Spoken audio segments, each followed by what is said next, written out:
Ganpati Bappa Morya. Hi friends, स्वागत है आपका मेरा चैनल एरोमास रसोई में। गणेशोत्सव का मतलब ही है भक्ति, आनंद और मीठा मीठा मोदक। आज हम बनाने वाले हैं बेहद आसान और झटपट तैयार होने वाले बेसन मोदक। सिर्फ कुछ ही सामग्री से बने ये मोदक न सिर्फ भगवान गणेश जी को प्रिय है, बल्कि घर के सभी सदस्यों को भी बेहद पसंद आएंगे। खुशबूदार बेसन, घी और इलायची का स्वाद जब एक साथ आएगा तो हर कोई कहेगा वाह।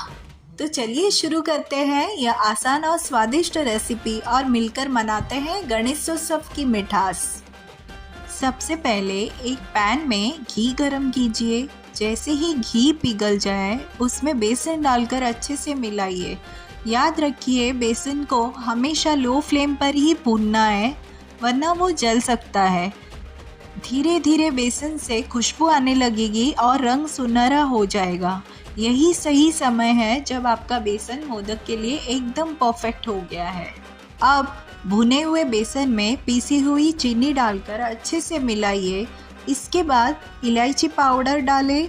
स्वाद और खुशबू दोनों दुगुनी हो जाएंगी, है ना। लास्ट में थोड़ा सा दूध डालकर मिक्स कीजिए, इससे मिक्सचर और भी मुलायम और स्वादिष्ट बन जाएगा। अब इसमें काजू और बादाम का पाउडर डालकर अच्छे से मिला ले।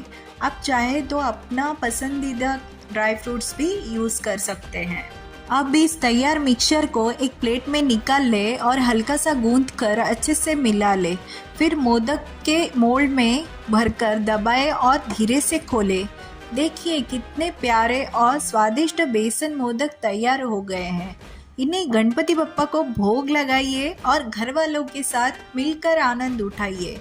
अगर यह रेसिपी आपको अच्छी लगी हो तो वीडियो को लाइक, शेयर करें और चैनल को सब्सक्राइब करना बिल्कुल मत भूलिए। गणपति बप्पा मोरया। आप सबको मेरी तरफ से happy Ganesh Chaturthi. Thank you.